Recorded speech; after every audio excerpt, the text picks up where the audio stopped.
Good morning students. Previous video में आपने adjustment of capital देखा था करंट अकाउंट की हेल्प से। आज हम बताएंगे adjustment of capital cash account की हेल्प से। ठीक है। Sanjana and Alok were partner sharing profit and ratio in 3:2, यानी संजना और उसका जो प्रॉफिट शेयरिंग रेशियो है वो 3:2 का है।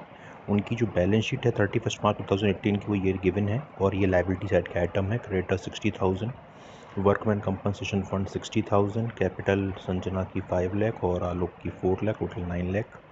कैश 1,66,000, डेटर में से 2,000 का प्रोविजन लेस करके ये 144, स्टॉक 1,50,000, इन्वेस्टमेंट 2,60,000 और 3 लाख रुपीज़ के फर्नीचर की वैल्यू है। They admitted Nidhi as a new partner for 1/4 share. Nidhi को 1/4 शेयर के लिए पार्टनर बनाया। पूरी फर्म की गुडविल 4 लाख रुपीज़ है और निधि अपने शेयर के बराबर गुडविल कैश में लेकर आई है। यानी अगर इसका हम 1/4 निकालें तो गुडविल जो लेकर आई है वो लेके आई है 1 लाख रुपीज़। अब आगे दे रखा है कि हाफ गुडविल उन्होंने विड्रॉ कर ली पुराने पार्टनर्स ने। इसकी एंट्री मैंने आपको बताई है। स्टॉक की वैल्यू इंक्रीज़ हो गई 20% से, यानी स्टॉक जो 150 का था 20% बढ़ के यानी 30,000 इंक्रीज़ हो गया। फर्नीचर 90% तक रिड्यूस हो गया। टू वर्ड यूज़ किया है, यानी जो ये फर्नीचर 3 लाख रुपीज़ का है 90% तक मतलब 10% इसकी वैल्यू जो है कम हो गई। तो 3 लाख का 10% 30,000 रुपीज़। इन्वेस्टमेंट की नई वैल्यू अब 3 लाख रुपीज़ है, जो पहले 2,60,000 रुपीज़ थी, यानी 30,000 रुपीज़ बढ़ गई। और इसी वैल्यू पर आलोक ने इन्वेस्टमेंट को ले लिया, यानी आलोक ने ले लिया है। 30,000 का प्रॉफिट तो हो ही रहा है। निधि अपने साथ 3 लाख रुपीज़ कैपिटल के लेकर आई और कैपिटल संजना की और आलोक की एडजस्ट करनी है हमें उसके रेशियो के अकॉर्डिंग। रिवैल्यूएशन पार्टनर कैपिटल और बैलेंस शीट बनाना है। क्वेश्चन कुछ नहीं कह रहा है, मीन्स हमें कैश से एडजस्टमेंट करना है। तो अब कैसे करेंगे उसका देखिए सॉल्यूशन में। सबसे पहले तो रिवैल्यूएशन अकाउंट में क्वेश्चन के सेकंड पॉइंट में कह रहा है कि स्टॉक 20% से इंक्रीज़ हुआ है, असेट्स इंक्रीज़ हुई है बाय स्टॉक और 1,50,000 का 20% यानी 30,000। फर्नीचर की वैल्यू 90% तक कम हो गई, यानी 10% कम हुई। टू वर्ड यूज़ किया तो असेट्स कम हुई है 2 फर्नीचर, 3 लाख रुपीज़ का 10% 30,000। इन्वेस्टमेंट की वैल्यू बैलेंस शीट में 260 है, पर क्वेश्चन कह रहा है कि ये 3 लाख की हो गई, तो यानी 40,000 बढ़ी। असेट्स बढ़ी तो बाय में बाय इन्वेस्टमेंट 40,000। केवल पार्टनर के रिवैल्यूएशन में यही है। टोटल लगाएंगे 70,000 हमने यहाँ लिखा, इसमें 30 माइनस किया तो 40,000 का profit transfer to Sanjana capital और आलोक कैपिटल, और इसको पुरानी रेशियो 3:2 में डिवाइड करेंगे तो 24 और 16,000 रुपीज़ ये आ जाएगा। अब देखिए पार्टनर कैपिटल को ध्यान से देखिएगा। सबसे पहले क्वेश्चन में हमको संजना और आलोक की पुरानी कैपिटल दे रखी है बैलेंस शीट में, वो हमने लिख दी बाय बैलेंस बीडी के नाम से 50,000 संजना की, 40,000 आलोक की। निधि जो नई पार्टनर है वो कैपिटल 3 लाख रुपीज़ लेकर आई है बाय बैंक के नाम से, निधि के कॉलम में 3 लाख रुपीज़। बैलेंस शीट में लायबिलिटी साइड में वर्कमैन कंपनसेशन फंड भी दे रखा है, क्योंकि कोई क्लेम नहीं है तो जितना फंड है सारा डिवाइड कर देंगे पार्टनर्स में।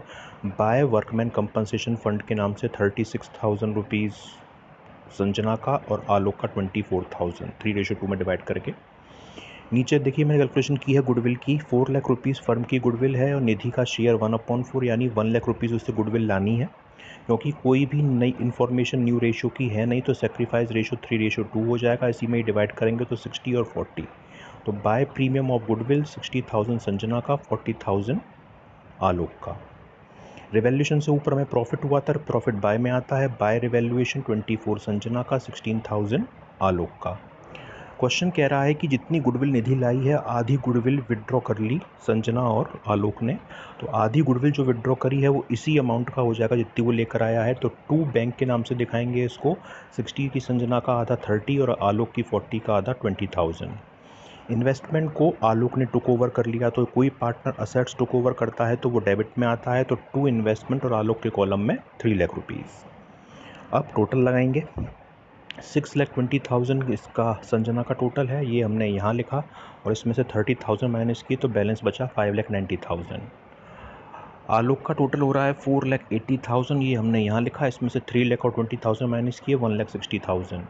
निधि का तो 3 लाख टोटल होगा ही, ये कुछ नहीं है। नॉर्मल क्वेश्चन यहाँ पे एंड हो जाता, पर हमें कैपिटल एडजस्ट करनी है तो इसको हम आगे बढ़ाएंगे, इस बैलेंस को हम यहाँ लिखेंगे। जो टू बैलेंस सी निकल के आया वो बाय बैलेंस BD के नाम से 590 संजना का, 160 आलोक का। अब क्वेश्चन में हमें कैपिटल को एडजस्ट करना है, उसे आप नीचे देखिए, मैंने नीचे किया है। निधि जो है 1/4 शेयर के लिए 3 लाख रुपीज़ की कैपिटल लेकर आई है, तो पूरी फर्म की कितनी होगी, रेसिप्रोकल हो जाएगा 3 लाख इंटू 4/1 यानी 12 लाख।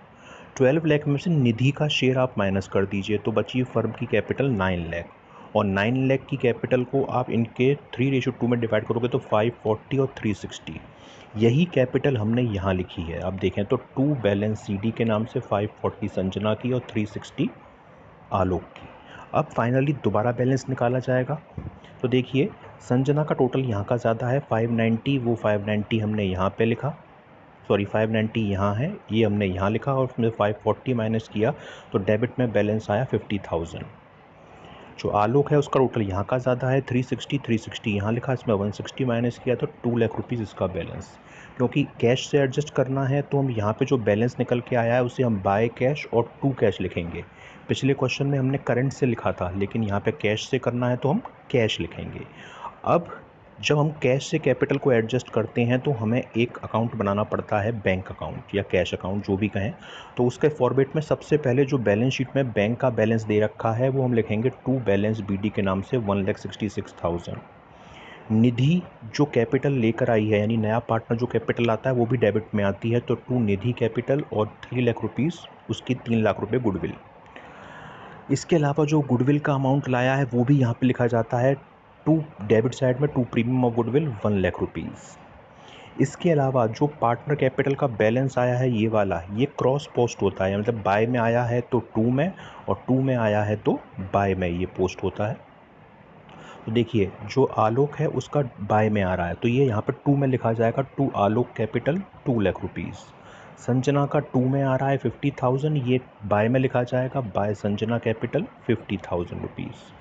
अब इसके अलावा जो गुडविल वो लाया था, मतलब संजना निधि जो गुडविल लाई थी, आधी गुडविल विड्रॉ कर ली थी जो हमने ऊपर एंट्री करी थी, तो उस आधी गुडविल को निकालने की एंट्री भी होगी। संजना ने 30 निकाली और आलोक ने 20 निकाली, तो ये इसकी एंट्री बाय में होती है गुडविल विड्रॉ करने की। अब हम बैलेंस निकालेंगे तो डेबिट का टोटल आ रहा है 7,66,000, उसमें से ये हमने तीनों आइटम माइनस किए तो बैलेंस बचा 6,66,000। ये बैंक का बैलेंस है। जो हम बैलेंस शीट बनाएंगे उसमें जो बैंक अकाउंट में हम अमाउंट दिखाएंगे वो 6,66,000 दिखाएंगे, वो आप आगे देखिए। यहाँ मैंने बैलेंस शीट बनाई हुई है, तो देखिए सबसे पहले तो आपको लायबिलिटी साइड में क्रेडिटर दे रखा है, पुरानी बैलेंस शीट में कोई चेंज आया नहीं, एज इट इज़ 60,000 लिखा जाएगा।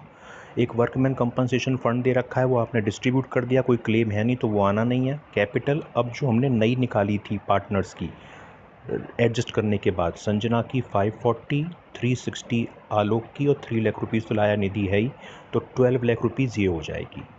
कैश अकाउंट मैंने बनाया था पिछले उसमें, तो कैश का बैलेंस आ रहा था 6,66,000, वो हमने यहाँ लिख दिया, पुराना लिखने की ज़रूरत नहीं है। डेटर में कोई चेंज आया नहीं, एज इट इज़ 1,44,000।